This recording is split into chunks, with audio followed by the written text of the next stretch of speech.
예, 지난주에 이어서 해방에 대한 그런 말씀을 전하도록 하겠습니다. 지난주 말씀을 간략하게 이렇게 요약하자면 성령님은 해방의 영이라고 했습니다. 사도 바울은 자신의 인생과 목숨을 건 아주 비장한 마음으로 해방이라는 말을 사용했다라고 했죠. 도대체 무엇 때문에 자신의 인생과 목숨을 걸면서까지 이 해방을 설파했을까요? 율법 때문이었습니다. 정확히 말하자면 율법주의 때문입니다. 율법 자체로는 하나님께서 주신 것이니까 선한 것이죠. 그러나 종교적 권력을 쥐고 있는 유대인들이 이 선하게 만들어진 이 율법을 악용했습니다. 하나님 사랑의 대상인 사람들이 이 율법을 달달달 외우지 못한다고 정죄하고 또 죄인으로 취급하고 심지어는 죽이기까지 했습니다. 이렇게 하나님께서 주신 율법이 유대인들로 악용되고 왜곡되었는데 이것을 율법주의라고 부르는 것입니다. 율법은 참고서와 같은 것이라고 지난 시간에 말씀드렸습니다. 율법을 지키는 것이 정답과 점점 가까워지는 그런 신앙생활이 될 수 있습니다. 그러나 그것을 지키지 못한다고 해서 죄인이 되는 것은 아니에요. 그러나 율법주의자들은 한 손에는 이 율법을, 특히 십계명을, 그리고 또 다른 한 손에는 칼을 들고 이 율법을 완벽히 지키지 못하는 사람들을 이 칼로 정죄하고 죽였던 것이죠. 사실 자신들도 그 율법을 전혀 지키지 못하면서 말입니다. 율법은 사람 간의 수직적인 질서를 더욱 강력하게 하는 권력의 수단으로 전락됐고, 율법이 율법주의가 되면서 율법의 본질인 하나님의 사랑은 쏙 완전히 빠져버리게 되었습니다. 하나님 사랑의 정수이신 예수님도 이 율법 때문에 제자에게 팔려나갔고 또 십자가를 지시고 죽임을 당하십니다. 예수님의 사랑을 믿고 따랐던 수많은 그리스도인들도 이 율법주의자들 때문에 고난을 당합니다. 사도 바울 역시 이 율법주의와의 전쟁으로 인해 숱한 고난을 당하고 만신창이가 됩니다. 생명창조, 생명구원의 하나님 정반대의 가치가 바로 이 율법주의이기 때문에 그리스도인인 이 사도 바울에게 있어 이 율법주의와 타협 없는 전쟁은 불가피했던 것이었죠. 그래서 그의 인생과 목숨을 걸고 사투를 벌인 첫 번째 대상이 바로 율법, 정확히 말하자면 율법주의였던 것입니다. 이 이야기가 지난주 이야기였습니다. 그리고 오늘은 바울이 자신의 인생과 목숨을 걸고 사투를 벌인 두 번째 일입니다. 두 번째는 오늘 말씀의 제목과 같이 운명론으로부터 해방이에요. 바울은 분명하게 말하고 있습니다. 그리스도께서 우리를 운명에 따라 사는 삶으로 해방시켰다. 에베소서 말씀을 좀 잠깐 보겠습니다. 에베소서 2장 1절 2절 말씀을 한번 같이 읽겠습니다.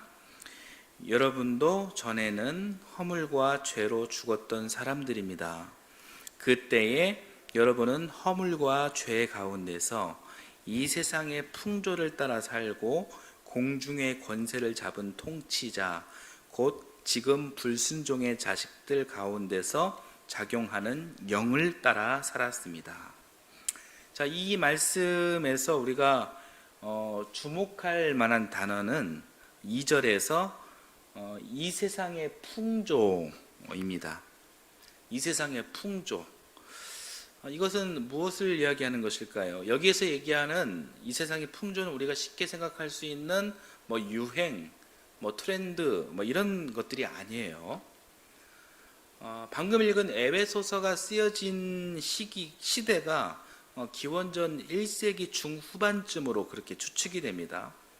이 당시의 특징이 좀 있다면 이때는 인간들의 이성이, 인간들의 철학이 아주 발달했다는 것이에요. 우리가 잘 알고 있는 소크라테스, 플라톤, 아리스토텔레스 같은 이 대철학자들의 영향을 받은 수많은 사상가들이 당시에 물질과 영혼에 대해서 논했던 그런 시대입니다. 이 시대를 헬레니즘 시대라고 하죠. 이 헬레니즘과 이 에베소서가 쓰여진 시기가 이렇게 맞물려 있는 거예요. 그 중에 운명론을 강조한 학파가 있는데 그 학파를 스토아라고 합니다. 이 스토아 학파는 에베소서가 쓰여진 시대 이후에 제논이라는 사람을 통해 더욱 발전했습니다. 이 스토아 학파를 중심으로 운명론과 관련한 사상이 대단히 많은 사람들에게 영향을 끼치고 있었습니다. 이 스토아 학파의 운명론의 내용은 이렇습니다.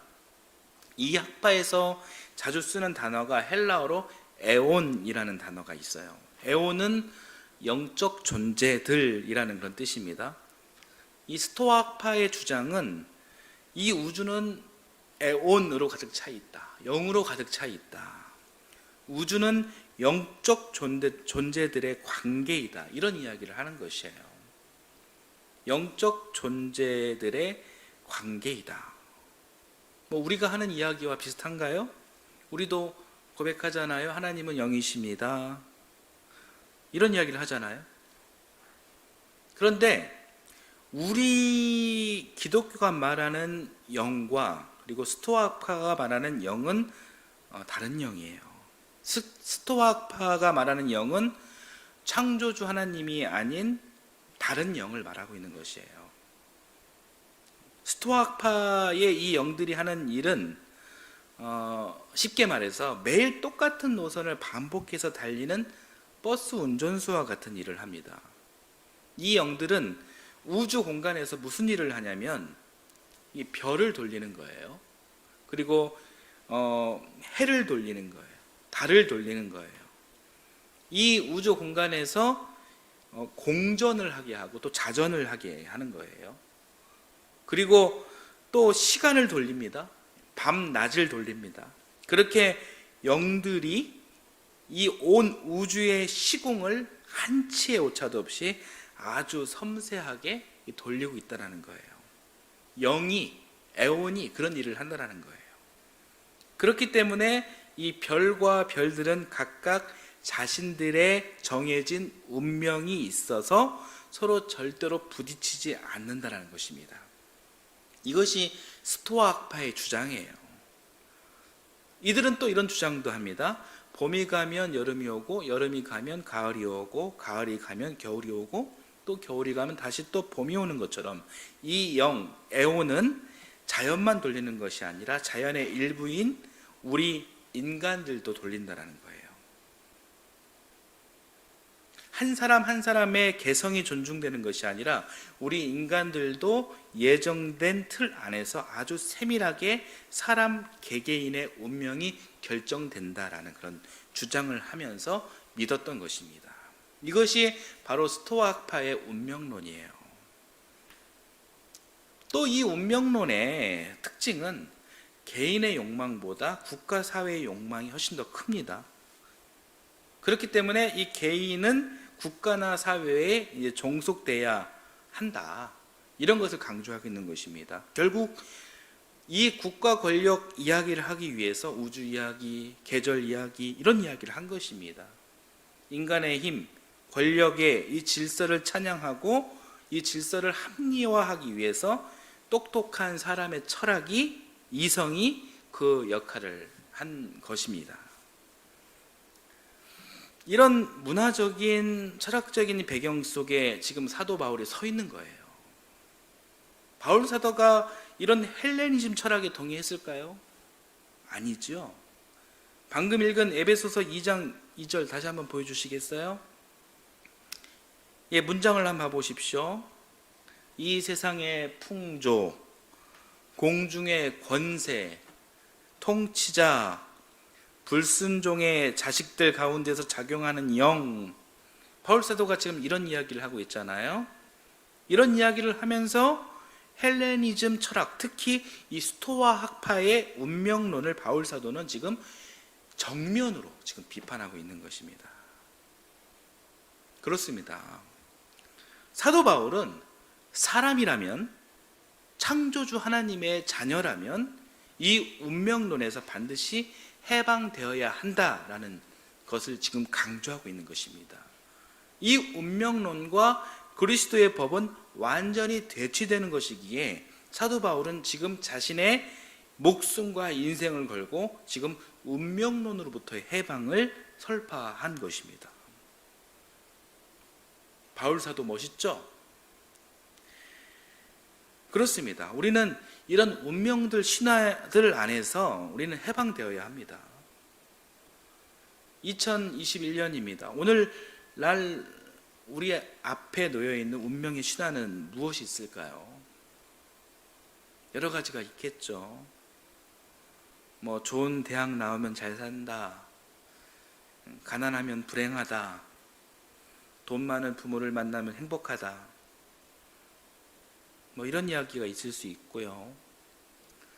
또 이제 생각나는 것은 몇 해 전에 누가 이런 이야기를 해서 공부를 산 적이 있습니다.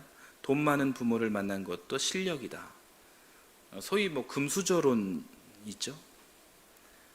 우리 시대 운명론이라면 굉장히 우프지만 뭐 이런 것들이 운명론인 것이죠.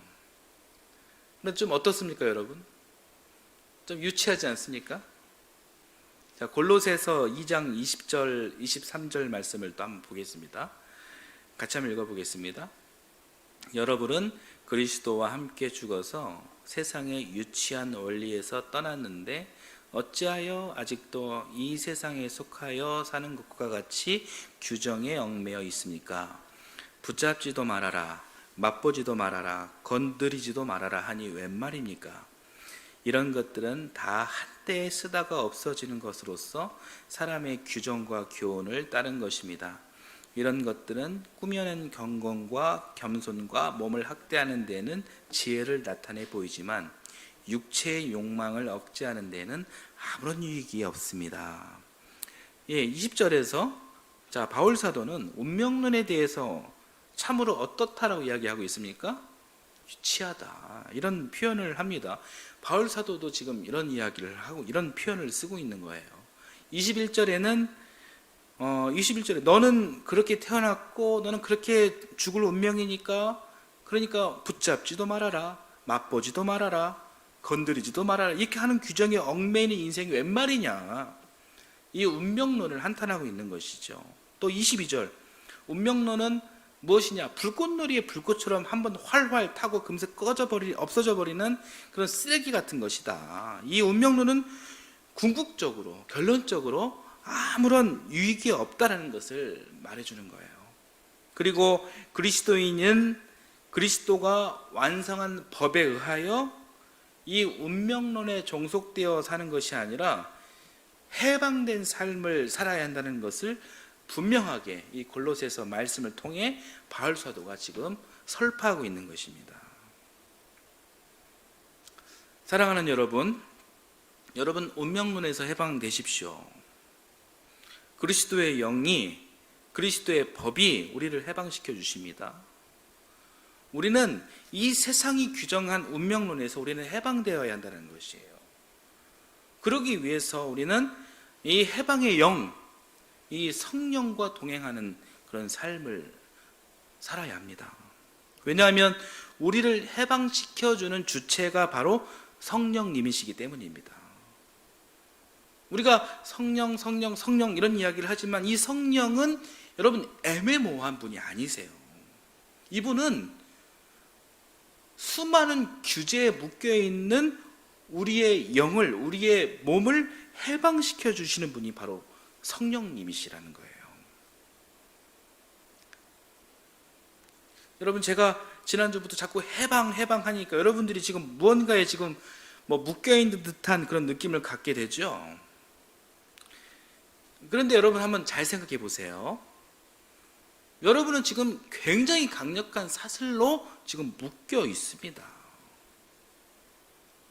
제가 여러분들께 질문 하나 드려보겠습니다. 여러분은 여러분 자신을 사랑하십니까? 사랑하신다면 여러분 자신을 위해서 여러분은 지금 무엇을 하고 계십니까? 여러분은 남이 규정한 삶을 사는 것이 익숙합니까? 아니면 진짜 나를 위한 삶을 사는 것이 익숙합니까?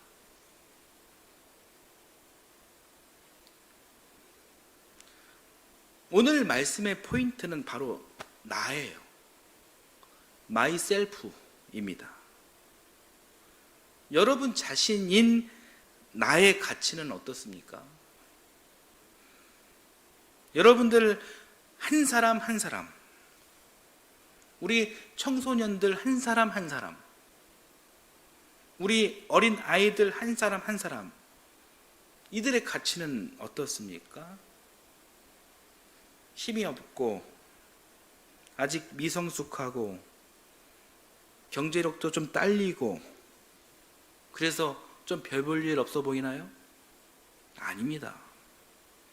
굉장히 소중합니다. 굉장히 존귀합니다. 그렇습니다. 우리 모두는 그렇게 아가페이신 하나님으로부터 소중하고 귀하게 창조되었습니다. 하나님의 형상을 닮아 하나님의 생기를 통해 창조된 소중하고 귀한 존재들입니다.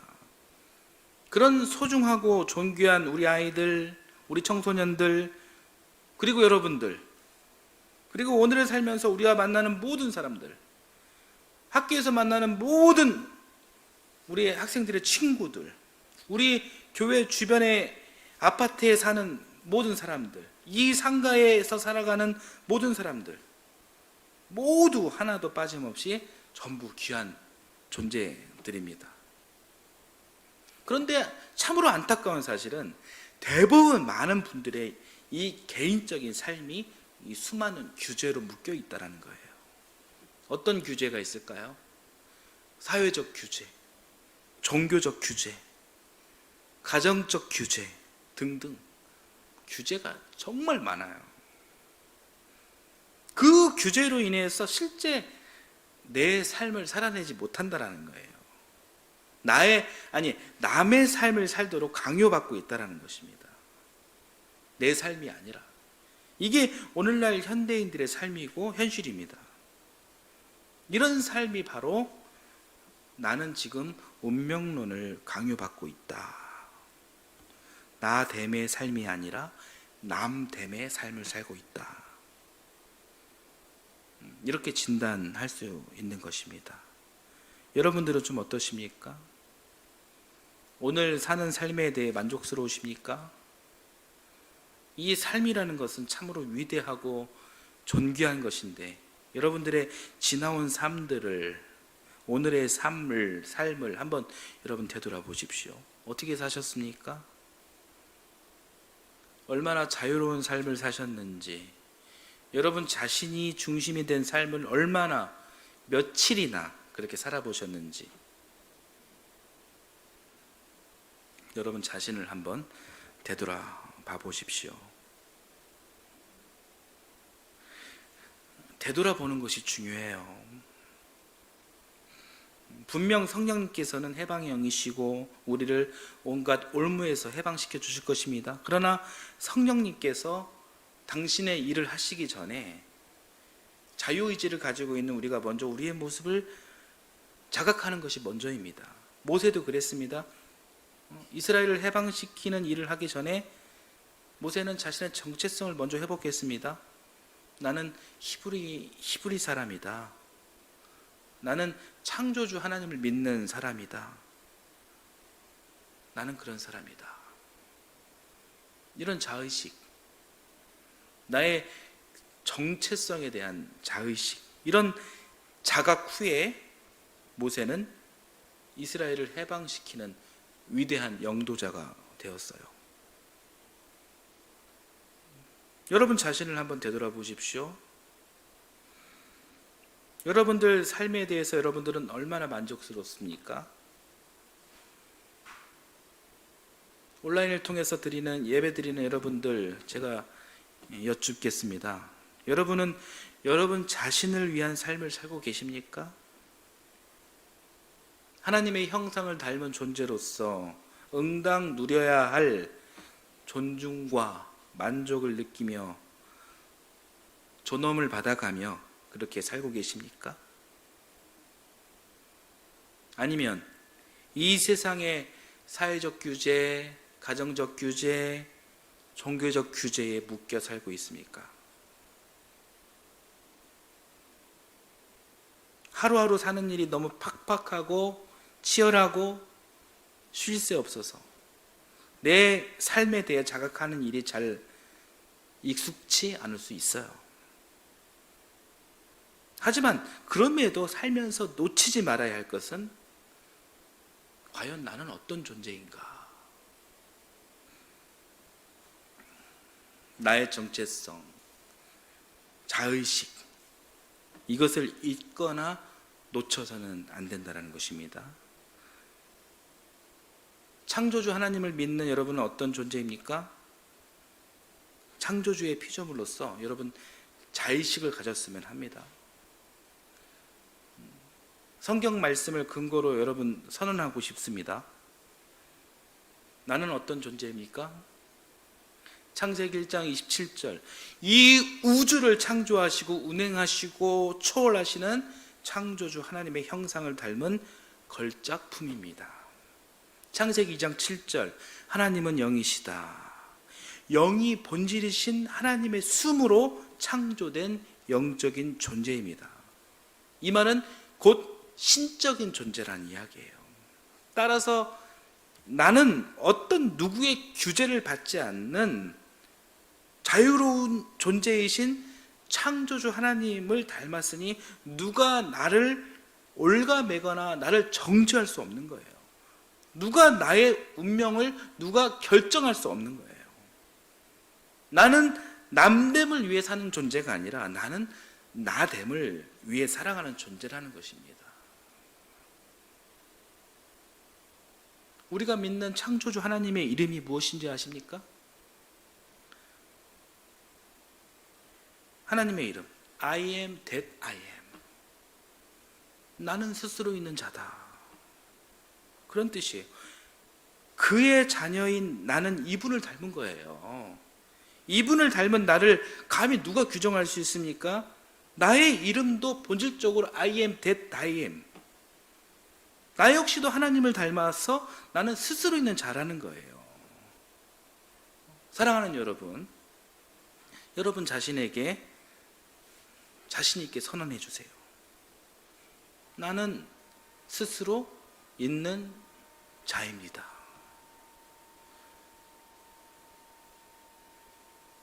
우리 인생의 전제입니다. 이 전제는 우리 자신에게 교만하라고 있는 것이 아니에요.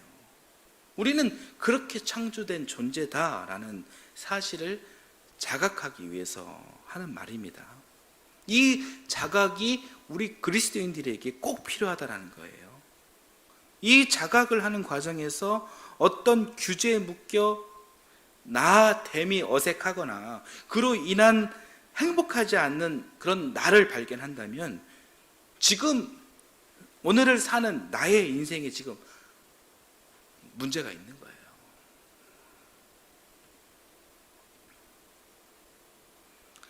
아마 잘 자각하신다면 대부분 지금 사는 자신의 인생에 지금 무언가 문제가 있음을 발견하실 것입니다. 여러분 지나간 과거는 어쩔 수가 없습니다. 과거에 그랬다고 한탄할 필요도 없어요. 중요한 건 미래입니다. 앞으로가 중요합니다. 나의 존재에 대해 지금부터 자각하면서 이제 살면 되는 것이에요. 우리는 그리스도인입니다. 먼저 그리스도인인 우리는 다른 어떤 법보다, 이 사회적 법보다, 가정적 법보다, 종교적 법보다 그리스도의 법을 더 앞세우고 더 신뢰해야 한다는 것입니다. 그리고 나에게 운명을 강요하는 이 세상의 모든 제도 혹은 법에 우리가 위축되지 말고 그 앞에 당당히 용기를 가져야 한다는 것입니다. 자, 오늘 본문을 한 번 더 읽어보겠습니다.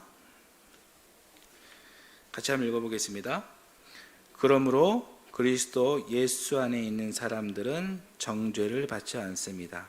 그것은 그리스도 예수 안에서 생명을 누리게 하는 성령의 법이 당신을 죄와 죽음의 법에서 해방하여 주었기 때문입니다. 예, 운명론 관련해서 좀 더 나눌 말씀이 있는데 오늘은 여기까지 하겠습니다. 사랑하는 여러분, 시작되는 한 주를 사시면서 제가 여러분들에게 한 가지 과제를 드리려고 합니다. 여러분 삶의 공간에서 여러분 열심히 사시면서 여러분 자신에게 자꾸 이런 질문을 자꾸 스스로에게 이렇게 물어보셨으면 좋겠습니다. 무슨 질문이냐면 나는 지금까지 나됨을 위해서 살고 있었는가? 마이셀프를 위해서 살고 있었는가? 아니면 내 운명론처럼 남됨을 위해서 살고 있었는가? 한번 한 주 동안 일하면서 질문하고 또 질문하면서 그렇게 일해 보시길 바랍니다.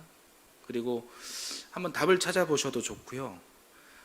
그런 그 생각과 함께 다음 주에 같은 주제로 다시 말씀을 통해 만났으면 좋겠습니다. 참으로 정기한 여러분들의 한 주를 응원합니다. 함께 찬송하겠습니다.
존귀하신 주의 이름 우리 기쁨 되도다.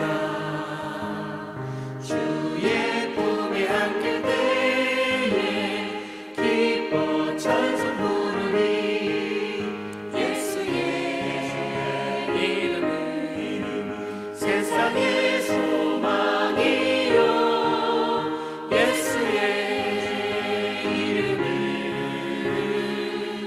전국의 기쁨일세. 우리 갈 길 다간 후에 보좌 앞에 나아가 왕의 왕께 경배하며 면류관을 드리니 예수의 이름은 세상의 소망이요